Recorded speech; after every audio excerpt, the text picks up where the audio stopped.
Hello, fellow humans of Earth, and welcome to a brief summary of the Remedyverse, or RCU. The long-awaited sequel to Control is coming out later this year, and it's said by the people at Remedy to be both a sequel and a standalone project simultaneously, meaning that people who have never partaken in the past RCU games can jump straight into Resident from the get-go. This was true of the sequel to Alan Wake as well. In fact, the game had a whole chapter that was just a musical recap of the first game for this very reason. But even still, with stories so mind-bending and weird, it helps to have a little context, and that's what I hope to provide.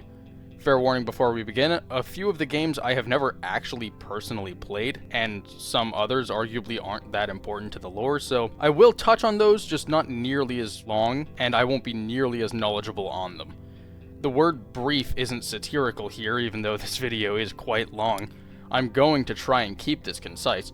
So, that said, let's not waste any more time. Starting off with the very core of the RCU, we are talking about AWEs. A certain mad scientist by the name of Casper Darling described altered world events as intrusions upon the perceived reality. In other words, it's a bunch of weird stuff happening. It's just a catch-all phrase for thing that is not supposed to happen is happening anyways. Now, AWEs can be localized, they can be worldwide, they can be tied to a person, an object, a place, anything really, because it just means, hey, weird stuff is going on, although this universe prefers the term paranatural. These altered world events are typically caused by either interdimensional leakage or by the power of human thought, which in the RCU is a very real, very physical force. We all know plenty about interdimensional stuff by now. I'll sum it up by saying that while the multiverse does exist in the RCU, the vast majority of interdimensional topics are actually in completely separate non-Earth dimensions that have, or have at least had, nothing to do with our world. The other bit, however, is a much less common concept. In the RCU, whether it's caused by AWEs or if it's what causes them, human thought often has very real power within the world. If the conditions are just right and the thought energy is strong enough, our ideas can physically alter reality. There is one facet of the multiverse that I forgot to go over, which is incredibly important to the Remedyverse. Its greatest ability, in the power to avoid copyright infringement. See, Remedy always makes their games connected in one way or another, overlapping stories and events, but sometimes those games are published by companies that then hold the rights to the characters within them. So the multiverse swoops in to save the day with literally the exact same characters, actors, concepts, and events, all just with different names, while cheekily avoiding the originals. So I'll be noting when this happens throughout the video. Just know that some people with two different names are in fact the same person, while other people that are played by the same actor might not be. The former I'll refer to as a multiversal rename, while the latter will be called a multiversal variant. So, base ideas out of the way, let's start in the beginning, which is fairly easy since Remedy's games all take place in the year they're released. Starting off with Death Rally, it is the single least important game in the RCU, so I'm not going to spend a whole lot of time here. It is a 90s racing video game both in real life and in the RCU, and has just about nothing to do with RCU characters, making its presence in later games little more than an Easter egg. That's all really. Moving on.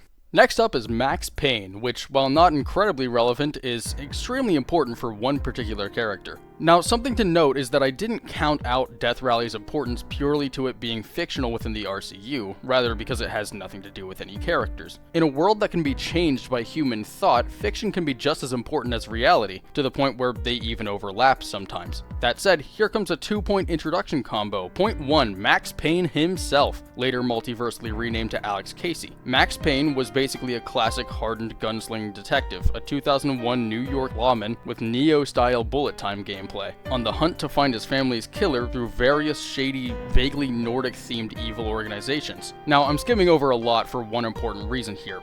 Max Payne, or Alex Casey, is not real. Or at least he wasn't. Not until point number 2, Alan Wake, the writer. I'll get more into him very soon, but the point is, he's a writer, and he's a damn good one. Alan Wake wrote the Alex Casey books as a thriller noir detective series a long time ago. After visiting a certain place of power, an area of a recurring or constant AWE, Alan's fictional novels became much more important, and Casey became a very real detective. There's a bit of weird grandfather paradox stuff going on here, where Alan wrote Casey as a character in a book taking place in the past, which means that it coming true caused Casey to have already existed far before Alan wrote the book. It's pretty weird. But yeah, Max Payne, aka Alex Casey, is a hard-boiled detective character that Alan Wake made up, who later/earlier became real. Next up is the current frontman of the RCU and the very namesake of his respective series, Alan Wake. After a long and painful bout of writer's block in 2010, Alan and his wife Alice decide to take a trip away from the busy streets of New York to a cozy cabin nestled in the quaint little town of Bright Falls, Washington. What Alan didn't know is that this trip was a bit of a ploy by Alice to get him to see one Dr. Emil Hartman, who specifically worked with getting mentally struggling artists back on their feet. And what neither of the Wakes knew was that Emil Hartman's presence here and his specific line of work was no coincidence. See, the Wakes' cozy little cabin was on a small island just barely off the coast of Cauldron Lake, which happened to be that place of power I was referring to before. The AWE that occurred, this threshold, was affected by art more than anything, and I think now is the best time to explain this threshold. By certain means, Cauldron Lake as well as pockets of the surrounding area could be used to access another dimension known by Alan as the Dark Place. This is a world of pure darkness which builds itself through human thought. Thoughts alone don't hold complete power, however, as the darkness isn't just a material to be molded, it's alive. A being known as the Dark Presence which wants nothing more than to get out. This is why art has so much power around Cauldron Lake. The threshold to the dark place beneath it latches onto any thought with enough focus and plausibility and shapes it into reality. It just so happens that due to the constant nature of the AWE, that can sometimes affect the real world as well. It just so happens that Hartman's manipulation brought the Dark Presence's ambrosia directly to its doorstep, neatly packaged with a bow by Alice. However, this did not happen alone, and this is not the first time it has happened. Another person who is eerily similar to Alan in more ways than one was under the very same circumstances 40 years prior, got trapped in the dark place, and never got out.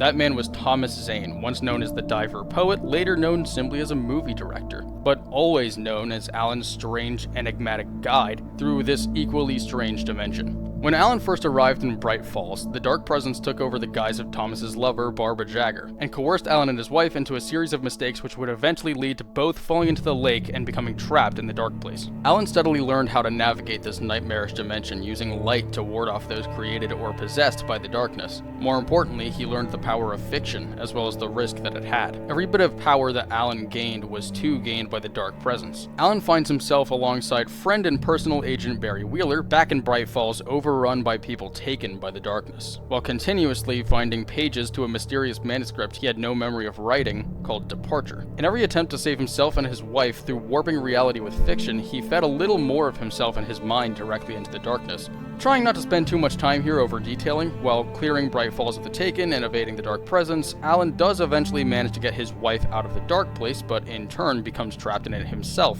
But this doesn't happen before he finds an Object of Power, or OOP, an object affected by paranatural energies, known as the Clicker, a detached lamp switch that can single-handedly confirm or deny any alteration of reality through the dark place's influence. This is what allows him to free his wife for good, sacrificing himself in the name of the narrative, literally doing it for the plot, as a good story is the only way for the darkness and thus the Clicker to accept it. Oh, also there's these two absolute geezers named Odin and Tor Anderson, retired metal bandmates who drank moonshine made of Cauldron Lake water, and now they had the sight. And they're basically psychic. They use this ability to write an awesome song about Alan for him to kill monsters to. And trust me, this does become relevant. The next game, Alan Wake's American Nightmare, has one main contribution to the RCU story, the creation, or perhaps reveal, of Scratch. Through countless trapped hours and even more numerous pages of failed manuscripts to escape, going through endless loops and attempts, Alan Wake gave more and more power to the Dark Presence, more and more of himself. The Dark Presence finally had a shot. It molded itself into a replica of Alan Wake, a doppelganger of the one man who could use the darkness's power like no other.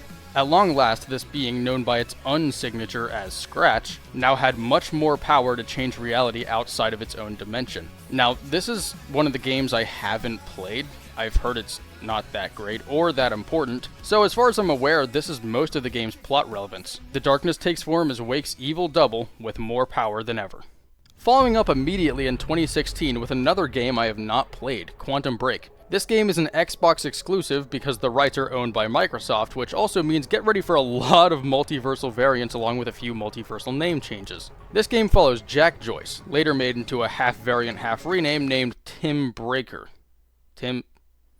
Very creative, Remedy. Sam Lake, you called the man Time Breaker? Anyway, Jack Joyce can break time, thus the game's title. This happens when a time travel experiment goes wrong, granting Jack the ability to physically bend and shatter time. This also happens to a man named Serene, the owner of Monarch Solutions, where the time travel machine was built, and the main antagonist of the game. A double agent within Monarch, Beth Wilder, who would later become the variant Jesse Faden, helps him on his journey to take down the company. Honestly, I know extremely little of the goings-on of this game outside of what's relevant due to not having an Xbox, so I'm going to be skipping over a lot.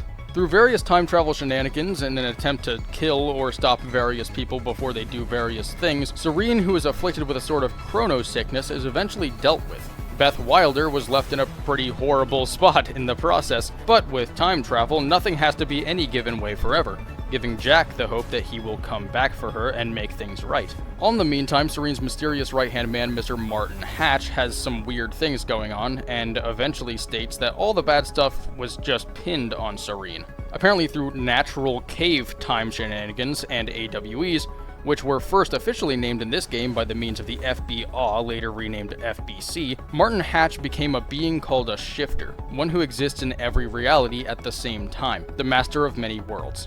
Basically Jobu Tupaki, except Remedy did it first. Funnily enough, this means Hatch is the only true multiversal rename, as he is the exact same person, just that he later goes by Warlin Door. Alright, with Quantum Break out of the way, next up in 2019 we get to my single favorite game ever.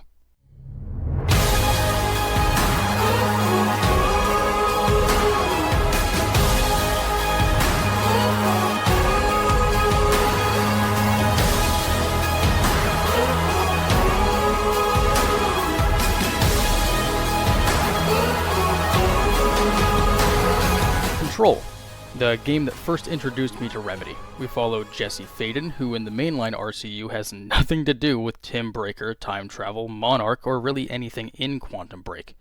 This is a variant, meaning that while she's played by the same actress and is recognized by both Mr. Door and Tim Breaker, she knows nothing about either of those characters or anything that happened to them. But her past still wasn't exactly sunshine and rainbows. In fact, quite the opposite.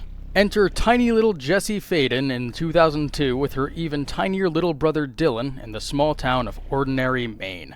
One day, while exploring the town's dump, they stumble across a completely unbroken and functional slide projector, not knowing that the projector was an object of power similar to the clicker. The zeitgeist of thought energy honed in on the slide projector with the concept that such objects show you a window to another world, to the point where it was empowered to actually physically do that. Jesse, Dylan, and sometimes a few other children would explore the dimensions through the projector's many slides. One day they opened a slidescape called the Desert and explored it. Inside, it was completely silent, as the only life forms in the dimension were completely made of resonance. The sound here was alive.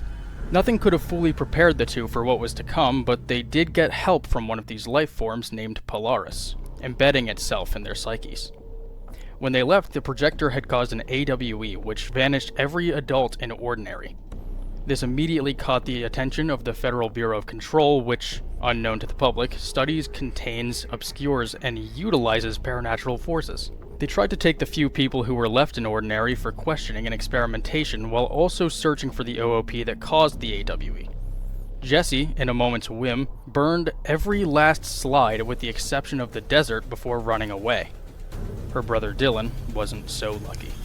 Back to 2019, after years on the run, hiding from the government and searching for her brother, Jesse is led by Polaris to the FBC headquarters in New York, the oldest house, a place of power, a sprawling, shifting, non-Euclidean brutalist skyscraper, which regular people aren't physically capable of noticing unless they already know it exists and are actively looking for it. In the words of Jesse, without Polaris, she would have never found the front door. Whether it's a stroke of luck or a lack thereof, something is happening inside that alerted Polaris to its location. Upon entering the building, Jesse is met with completely unstaffed desks and security check-ins, and a large black disc that seems to be amplifying Polaris' resonance straight towards the front door. Screens and sirens all over tell her that the building is on lockdown due to a threat from within. Roaming the mostly empty halls, she finds an equal parts delightful and disturbing Finnish janitor named Ahti, mopping away in the dark. Ahti greets Jesse with a strange familiarity, as if he knew she'd be coming, stating that she was here for a job as his assistant, and that the interview was through an elevator just down the hall. This is when we first get a taste of how strange things are here in the oldest house.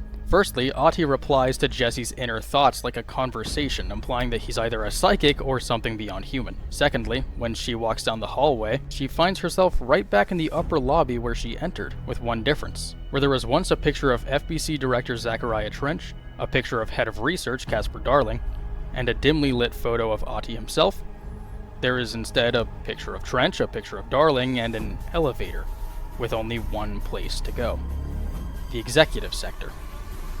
Jesse arrives and is led by Polaris straight to the director's office, where she finds Trench dead, seemingly a suicide with the strange shape-shifting gun laying beside him. Polaris directs Jesse to touch what we later come to know as an OOP called the service weapon, and it is here that Jesse does in fact find herself in an interview, just as Ahti said. But rather than resumes and questionnaires, this interview is a game of Russian roulette with a paranatural deity deciding your fate. Or as this being, the Black Pyramid known as the Board, says themselves, you must choose to be the chosen one. Jesse is shunted into the astral plane where the Board reigns supreme, put into a test of will where the ever-present Pyramid speaks in slashed variable sentences through garbled static. By these means, the Board gives Jesse Faden the new title of Director, and it would seem that the building itself agrees. Every painting and photo that once was Trench is now mysteriously replaced by Jesse's face. The Black Pyramid and the FBC seal tells Jesse that they reign supreme over the paranatural and thus over the Bureau. Trench wasn't fully gone, though. Something about this gun let him speak to Jesse from beyond, but the signal was cutting short. Leaving the director's office, Jesse finds something horrifying yet strangely familiar. Another resonance-based life form from the desert, but this one not so friendly. It tried burrowing into her mind to take over with its endless chanting, but Polaris' resonance proved to be stronger, keeping Jesse safe. The same can't be said for the attacking soldiers, which were possessed by this being Jesse coined as the Hiss. After fighting off some possessed troopers, both here and in Central Executive, Jesse finds that Polaris can clear the Hiss resonance out of a shifted room, morphing it back into its regular state using something called a control point, a nexus of the oldest house. Here she meets Emily Pope, Dr. Darling's assistant, who is hiding with the other staff in a safe room. They become fast friends, and Jesse gains a lot of new information. One part being that any survivors of the Hiss invasion was wearing a device called an HRA, a Hedron Resonance Amplifier, a smaller version of the same black disc from the entryway, that boosted Polaris' influence. Jesse is eventually directed towards an OOP called the Hotline, a red, dial-less Bakelite telephone that can contact the Board as well as other paranatural forces. To do this, she traverses a strange bridge dimension that links places together, a dreamlike motel reached by pulling a light switch cord 3 times, called the Ocean View Motel and Casino. Now it becomes relevant for me to explain another new concept, which is binding. Binding is what makes the difference between an OOP, an object of power, and an altered item. We've already seen binding before with the service weapon, but it was in a much more specific circumstance. Binding allows an object of power to grant powerful abilities to paranaturally inclined people called parautilitarians after contact. And an altered item, a paranatural object that just has weird properties that can't be bound, doesn't really have anything to offer people. Binding to an OOP ties the user to the astral plane, similar to the service weapon in choosing a director. Once Jesse binds to the hotline, she can contact and be contacted by paranatural entities such as the echoes of Trench at any time. And she can do this without needing to be near the phone. The same applies to another OOP she binds on the way, a floppy disk that grants her telekinetic abilities. After fighting off plenty of mutated Hiss monsters, Jesse goes to perform a directorial override to open up the other sectors, allowing her to move around. After all, she's here for her brother Dylan, and getting to him is all that matters. This is done in maintenance, Ahti's domain. Things aren't great here either, as the NSC power plant that powers the entire building is on the verge of exploding, as Jesse was awkwardly informed by Chief of Security Simon Arish. Ahti casually hints at a piece of hidden lore that the NSC means Northmoor Sarcophagus Container. The building is powered by a previous director, Northmoor, who gained so many paranatural abilities that he became a living nuclear explosion, and the power plant was the only home he could ever have. With the Hiss trying to possess everyone in the building, it was only a matter of time before they went after him. Jesse kills the Hiss trying to destroy the NSC and performs the override. Here, Jesse also binds to the merry-go-round horse OOP, gaining a quick dodge type evade power. With the sectors open, Jesse goes to the research sector where she sees more videos of Darling, but still not the guy himself. He was the one who was put in charge of essentially raising the little parautilitarian Dylan since childhood. But since he's nowhere to be found, The next best bet is Head of Operations, who is also here in research, Helen Marshall. On her search, Jessie binds to the Home Safe OOP, letting her make telekinetic shield. She also binds to an X-ray light box, which lets her turn injured Hiss against their allies. She also finds a dimensional threshold in Central Research, which is letting in ludicrous amounts of an ultra-complex microorganism that's simply called mold, which is spreading and turning people into very Last of Us-style zombies. Luckily, a Dr. Rhea Underhill has the mold mostly under wraps as she's developed an experimental anti-mold pill. When Jessie eventually meets Marshall, she's hard at work trying to mass-produce HRAs, and agrees that if Jessie helps, she'll tell her where to find Dylan. Left with no choice, Jessie helps secure HRA production, entering another threshold where the odd material of the discs comes from, the Black Rock Quarry. The Black Rock is described by Darling as paranatural lead, blocking out all paranatural forces and boosting them away. So HRAs effectively stop the hiss and amplify other resonance at the same time, doubling their effectiveness. Marshall tells Jessie to find her brother, labeled as Prime Candidate 6 or P6, in the Containment Sector's Panopticon. In the Containment Sector, Jessie meets Frederick Langston, the Panopticon supervisor, stressed out of his mind. The Panopticon is described by Langston as essentially being a prison for altered items, objects of power, and rogue para-utilitarians alike. Basically, imagine if the SCP Foundation was just one singular sector of this large building that Langston was in charge of. A sector which was being utterly demolished by the Hiss. For reason of both the dangers of letting such things run loose and the dangers of trying to traverse the broken Panopticon, Jessie tracks down and binds to the Benikoff TV, an OOP which grants her the ability to levitate. Using this, she makes way to find Dylan. Although there's something weird here. I'll try not to spend too much time talking about side missions, but this random, fairly inconsequential seeming side mission is the only part of the base game to introduce Jessie to the character that becomes her main ally in the Foundation DLC post-game. Upon trying to cleanse an altered item, the refrigerator at the Panopticon, Jessie is suddenly shunted into the astral plane, but something is off. The sky is a dark gray rather than bright white and filled with fog, notably with no pyramid protruding from it.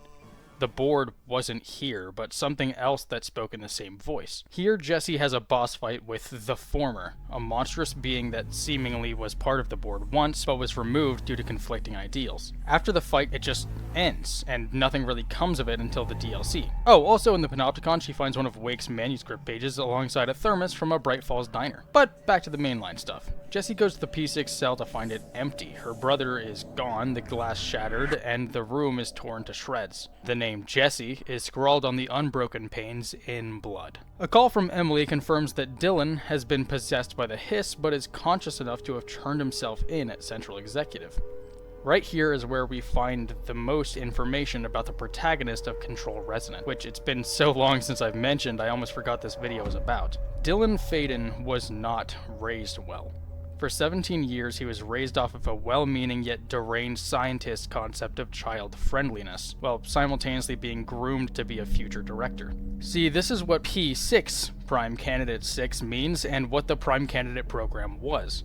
Taking young, powerful para-utilitarians and attempting to turn them into the perfect bureau director. All for the board to accept, as this was the only real way the FBC had any power over who its own director was. Dylan being occupied by Polaris just like Jessie, and being well acquainted to interdimensional travel was perfect for this. Unfortunately, while Polaris is very paranaturally strong, there's very little she can do physically, meaning that it was just an annoying little voice in Dylan's head that couldn't help him to escape this glorified prison. Dylan hated the bureau for imprisoning him, Polaris for being the reason for his imprisonment while also being useless, and even Jessie sometimes for not being there to save him. When the Hiss invaded the oldest house, it was like a dream come true, and he blocked out Polaris to willingly let the Hiss take over him. This is the state Jessie finds Dylan in when she reaches his new containment cell in Central Executive. He's floating, chanting just like the other Hiss, and falling in and out of its trance. He describes the time he had there and why he let the Hiss take him. He was oddly present and personable in comparison to the other Hiss who had seemingly been wiped of who they once were. Perhaps it was his sheer paranatural power keeping the Hiss from fully controlling him, maybe it was Polaris, or perhaps it was more of a symbiosis with the Hiss recognizing what he was capable of. Dylan wants his sister to know the truth and to understand why he did this. He sends her back through the Bureau for two things: to learn about the Prime Candidate program, and to find the slide projector letting the Hiss inside. He also speaks of his dreams, where we first hear mention of a Mr. Door taking residence in the Dark Place and making contact with Dylan. Although this is leading towards the climax, the game sort of slows down here, allowing Jessie to search and process everything that the Bureau has done to both Dylan and to herself over the last 17 years. Much of it is lore I've already discussed: the Prime Candidate program, the slide projector, Ordinary, and plenty of other nitty-gritty details, so as of the recap, this mission isn't super important. She learned that the projector is kept in a hidden sector called Dimensional Research, which is only reachable through something called the Ashtray Maze. This is a maze of 70s-style hotel rooms conjured up by an OOP, the Ashtray and Cigarette, which can only be traversed by the Binder, those the Binder allows, and apparently extremely powerful paranatural beings. The current Binder was the dead director Trench, who had hidden the Ashtray and wasn't giving it up anytime soon. But luckily, someone or something else was there to save the day: Ahti the janitor. After following psychic visions of Ahti's lovely vacation dreams, Jessie finds him in an offshoot of the Foundation sector. Here, this weird Finnish janitor-shaped paranatural being gives her an equally powerful Walkman, containing an equally powerful song. Jessie puts on the headphones at the entrance to the Ashtray Maze and is met with no other than the Old Gods of Asgard, the metal band of Odin and Tor Anderson way back in Bright Falls. The song, Take Control, is obviously about Jessie, Polaris, and the Bureau, even though it was seemingly written decades ago. That's what drinking paranatural moonshine does to an old metalhead, I suppose. The power of the song allows Jessie to traverse the maze and make it to Dimensional Research, where she finds a being known as Hedron. Here she discovers that Polaris is an offshoot of this Hedron being that the HRAs were based off of, after it was stolen from the desert and brought to Earth here in the Bureau. Hedron was imprisoned here, trapped, being whittled away by the Hiss after Jessie opened the door. She fought and fought, but unfortunately she couldn't quite help in time. Hedron was destroyed, and Jessie was possessed by the Hiss. Game over.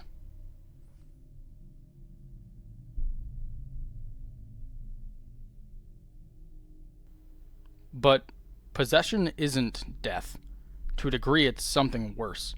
Jessie is trapped in her greatest nightmare, which, funnily enough, is just a boring office job in a world where the FBC has nothing to do with the paranatural and none of it was ever real. The craziness she based her life off of was just a dream. Through the monotony, Dylan tormented her with this nightmare while a seemingly uninfluenced presence of Ahti tried to beckon her home. Here, she gains a deeper understanding of the Hiss and learns that Trench was the first one possessed after an exploration of the desert, and reopened the slidescape to let the Hiss infect the world, eventually leading to him taking his own life in an attempt to stop it. Throughout Dimensional Research, Jessie saw more videos of Darling desperately trying to stop the Hiss and maintain the Hedron resonance, while alluding to himself becoming something more than human. Perhaps something like Ahti, perhaps something like the Board, we don't know for sure. Here in this Hiss nightmare, I believe we see the power that Casper Darling holds now. Jessie finds a light switch cord, taking her mind out of the nightmare and into the Ocean View Motel, where Darling has left a nice little song and a message for us. Hedron was not a source. It was a catalyst. Do you understand? Polaris didn't come from Hedron, it was just a way to amplify her. Polaris lived inside Jessie and Dylan. It had since the Ordinary AWE all those years ago, and it was still there even now. Awakening her potential, Jessie and Polaris became synonymous, became one, and Jessie woke up. She finds the slide projector and attempts to bind to it, to free it of the Hiss. In the astral plane, she finds that Dylan has led the Hiss here in an attempt to take over the Board itself. Fighting through waves of Hiss, Jessie reaches her brother and, with the help of Polaris, within both of them, cleanses the Hiss from Dylan's mind, binding the projector and saving the astral plane in the process. Things are far from over, but they've reached a new calm. Dylan is in a coma, but is uncorrupted by the Hiss. Polaris is alive so long as Jessie is, and the people left in the Bureau are stable and, relatively speaking, safe. The projector is back where it belongs, the Hiss can only be spread by what's already inside, and Jessie Faden accepts her role as the FBC's director. And that's the base game, but the story isn't quite done yet. I'll try not to bog up too much time with the DLCs, but I should probably give them some focus. In the Alan Wake expansion DLC, we learn of the Bureau's involvement in Bright Falls and how they got that manuscript page. As it turns out, that absolute monster of a Dr. Emil Hartman was brought to the oldest house to be imprisoned as a paracriminal, and was given a body just as monstrous as his methods. The dark presence and the Hiss combined within him to what Alan, whose writing narrates the DLC, simply names the third thing. The darkness made louder, the sound made darker. Hartman's body was stretched out by the two forces trying to claim control over him until they settled on a split custody. We don't learn a ton from this DLC, but after killing Hartman, we do learn that a research station at the Cauldron Lake is sending an AWE alert from years in the future, seemingly as a result of Alan Wake's paradoxical writing influencing reality. In the Foundation DLC, we learn where Helen Marshall went after sending Jesse to find Dylan. Turns out she went to the Foundation to protect something called the Nail, a tall black tower with a notch in the top protruding from the ground. As it turns out, this nail is the same material as the board's pyramid and is the main thing actually binding the astral plane to the oldest house. The whole idea of the Foundation DLC is questioning whether or not the board is really to be trusted, and that is brought up in many ways. One, while attempting to save the board, the astral plane creatures called the Id are constantly trying to kill Jesse. Two, the astral plane is leaking into the oldest house and is nearly making the Foundation cave in on itself, while it turns our dimension into Swiss cheese. Three, the board refuses to give Jesse all the tools she needs, while our good friend the Former helps you get those tools anyway. And four, Helen Marshall is eventually possessed by the Hiss, and even in her corrupted and violent state, she doesn't want to take over the board, she wants to sever it from our dimension. The DLC culminates in Jesse killing Marshall, cleansing the Nail, stopping the spread of the astral plane, and stopping the Hiss's influence over it entirely. We do learn through the hotline that Marshall wanted to destroy the Nail even before becoming corrupted, and the mere notion of it caused the board to destroy her HRA, leading to her corruption and eventual death. Jesse learns not to put faith in the board and do things her own way, accepting their help for what little it truly is. That's Control. Done and dusted. This is largely what you need to know before Control Resonant, as far as I know, so most past this point isn't as important to stick around for and see. That said, there are still more games and more stories that have happened in the RCU since then, so stick with me if you're interested in more. Oh, before I move on and somebody butts in to say it, yes, I know that Alan Wake's appearance in Dead by Daylight canonically happened in a scrapped draft before he begins writing the new one, Alan Wake 2. But that's a whole other can of worms I'm not going to open, so with that out of the way,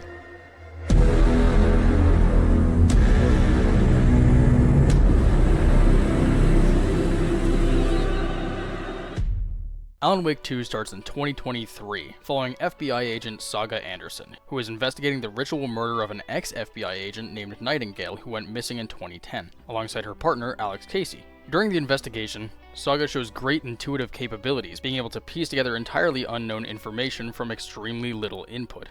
She does this using her Mind Place, a mental technique that basically gives her a mobile investigation office. This goes so far as being able to practically have conversations with people who are already dead, as she's just incredibly good at assuming things correctly. We learn that ever since the Bright Falls AWE in 2010, people who went missing in the time frame have been continuously showing up murdered in rituals by a mysterious cult of the tree, as they called themselves out loud. Through various rituals and discoveries, Saga eventually finds her way into the Dark Place where she sees visions of Alan Wake, kills Nightingale, and escapes alongside a disheveled Alan who is panicking about the escape of Scratch. But that said, Scratch just might be the least of Alan's worries since Saga is very soon to be pissed at him. In his attempt to write a story where he escapes, the manuscript Return had been edited by Scratch and wrote her daughter's death into existence. If the story goes unaltered, Saga's daughter, who she was just speaking to the day prior, will have died over a decade ago. Saga is told by Alan that the clicker is the only way to force change in the story, and that they need to get it before Scratch does. With that, she visits the Dark Place through various overlaps in search for the clicker, seeing visions of Alan like she did before, as if he was still trapped. Along the way, she discovers secrets of the Cult of the Tree, learning that it's led by the charismatic tour guides Ilmo and Jaakko Koskela, which eventually leads to them being sent to the sheriff's station as they promise that they have a good cause. When Saga first tries to give Alan the clicker, she is stopped by a group of FBC field agents along with their leader, Kieran Estevez. Alan is detained as a paracriminal, the case is taken over by the FBC, and Saga decides to keep the clicker secret. Saga, hoping to learn more of what the story has changed, goes to the people that the memory-shifted townsfolk swear she's related to in the nearby town of Watery. These people being a set of old men with the same last name of Anderson, just like Saga, Tor and Odin, the old gods of Asgard. She comes to learn that while the story was changed and she truly never did live here, she actually was related to these two. Tor was the absent father that Saga's late mother refused to speak of, Saga's old grandpa Tor. Oh, and that whole pulling extremely specific info from nothing thing? Once again, that's what happens when you drink Paranatural Darkness moonshine, and then have kids. Tor's psychic ability tells him Saga is needed somewhere else, the police station in Bright Falls. She goes to the station where Alan and the Koskela brothers are detained to give Alan the clicker. The brothers demand her not to, warning her of a monster. Just then, Alan bursts through the bars to Yako's cell, killing him instantly. This wasn't Alan. Alan never left the dark place. Nah, this was...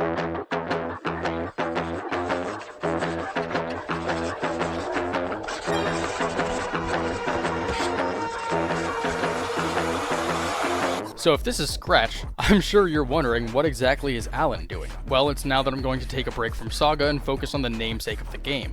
So if I'm going to be entirely honest, most of what's important in Alan Wake 2 doesn't happen in Alan's swappable half of the story. The gameplay and mechanics are very cool, the art direction is even better, the first game's recap is immaculate, but for the most part, it just isn't that important to the main story of the wider world of the Remedyverse.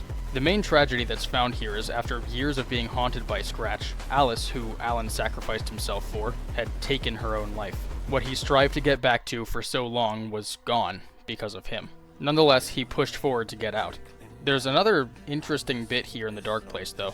As Alan traverses the Dark Place, changing manuscripts, finding useful OOPs like the Angel Lamp, meeting with Thomas Zane, and finding information about the outside world such as Saga's journey and his wife's predicament, he regularly has run-ins with two other characters, Tim Breaker and Warlin Door. Here in the Dark Place is where the players learn the real difference between the before-mentioned multiversal variants and renames.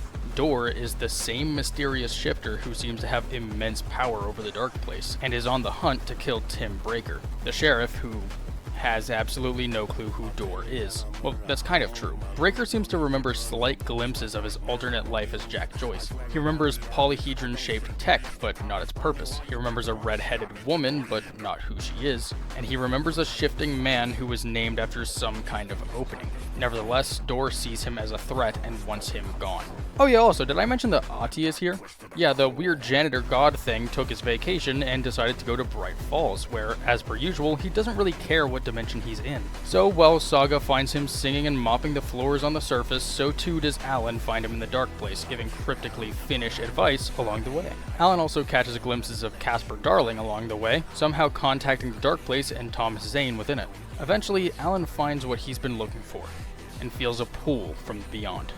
In Bright Falls, Saga uses FBC light arrays to fend off Scratch, and make him leave the police station. She goes back inside to see the damage. Ilmo, grieving his brother, reveals that the cult's purpose was to kill the Taken using the clicker, while also using a scary facade to keep people from going out alone at night in Bright Falls. Saga soon comes to a revelation that outside of the Dark Place, Scratch isn't a double.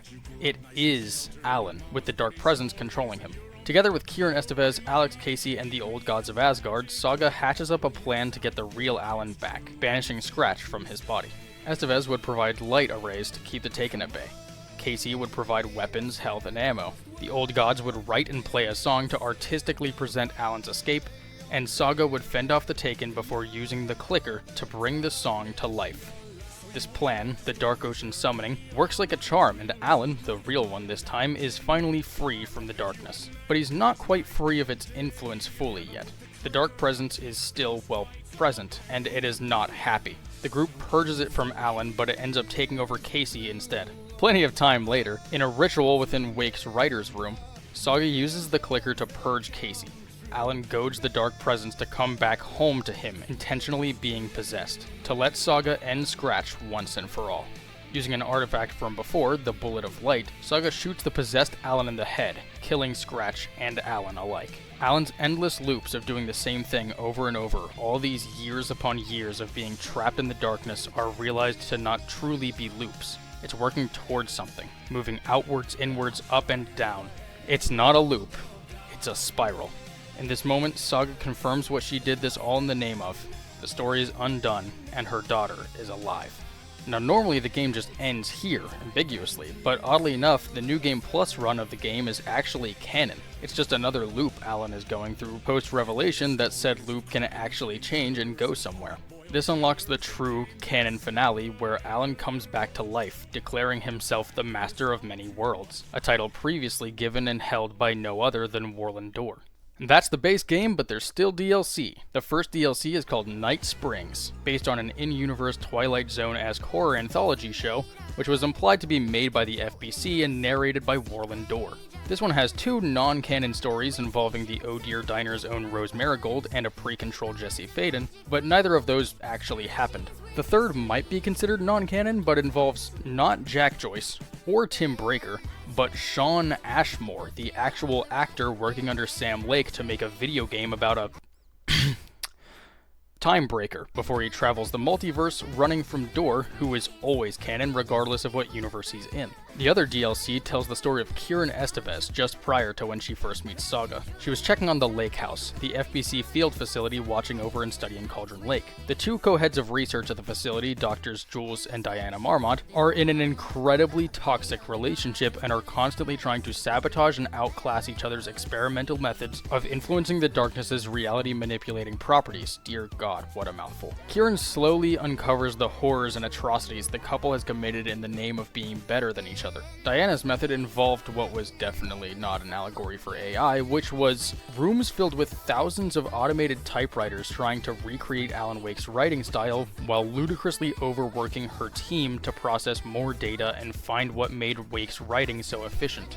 Jules' method involved abusing, manipulating, and wringing dry mentally ill artists that he found through Emil Hartman's work, until they produced something with enough emotional energy to come true. The substance and contents of the art hardly mattered so long as the emotions were strong enough. This is why his magnum opus occurred when an abused abstract artist painted the cell's walls with his blood when he committed suicide because of Jules. That wasn't flavorful wording either. The artist, Rudolph Lane, really did see his own suicide as an art piece, so much that the raw emotional energy caused him to basically return as a living painting. The Dark Place took his rage and despair along with the endless paintings he created and gave them life. At the end of the DLC, we learned that the Marmonts intended to create a portal through this art, a constant, stable threshold like those in the oldest house, leading into the Dark Place. Kieran kills the taken Diana Marmont after she murders Jules herself, before shutting down the project, destroying the painting of Rudolph Lane, and ending the threshold,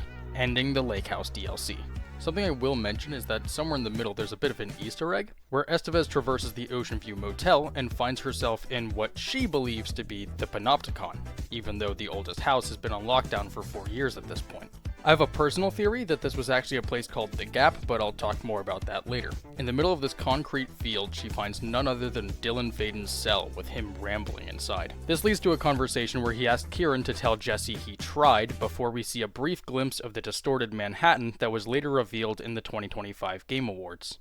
Alright, with Alan Wake 2 out of the way, we're almost there with only one more pit stop to make. Now, if you're confused thinking that Alan Wake 2 was Remedy's last game up until now, I wouldn't really blame you. FBC Firebreak was a game that basically took all the wrong parts of two different kinds of games that they were emulating. It was a Remedy world game with no real story, and it was a live service multiplayer game with no real longevity. So, needless to say, it kind of fell under the radar. It does give us some slight information regarding the state of the oldest house in 2025 though, 6 years into lockdown. The game's narrator and mission briefer, Hank, describes the Hiss situation as having reached a boiling point. Basically, Jesse and the Rangers can't do it alone anymore. There are far too many Hiss seemingly coming from nowhere, AWE's out the wazoo, and the survivors in the oldest house are in extreme danger. Jesse is so busy, in fact, that she isn't even present in the game whatsoever outside of a few voice lines mentioning her. She did, however, cause the game to happen by creating something called the Firebreak Initiative, where random FBC employees could volunteer to go into the fray and clear out paranatural takeovers using basically any altered item they need to help them. And yep, that's the whole game. So yeah, things are not good in the Bureau, and the Bureau is basically throwing anything they have at the wall to see what sticks. Flash forward a year from Firebreak, and we are finally here.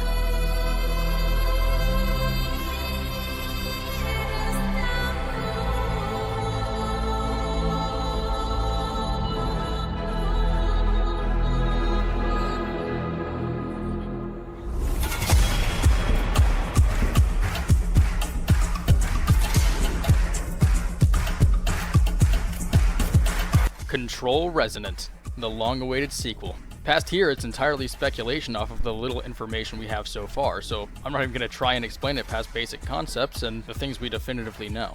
In Resonant, we play as Dylan Faden, who was woken up when Jesse stabbed him with a new shape-shifting melee weapon called the Aberrant. Now being bound to this weapon, Dylan sees it stabbing into his cold, concrete mindscape called the Gap. where he goes to speak to it as well as upgrading apparently. Dylan states that Jessie must have had a good reason for what she did, which apparently means her going entirely MIA.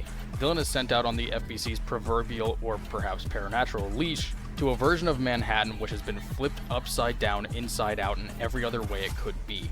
The hiss, mold, and seemingly more has escaped the oldest house and is running rampant in the city. A new type of threat known as resonance have arisen from the chaos, para-utilitarians which have been warped into something far more dangerous. Dylan will be working with Simon Arish alongside an outside FBC field agent named Zoe to take down the resonance and hopefully save his sister and the world alongside her. So, there you have it. That's the whole Remedy Connected universe so far.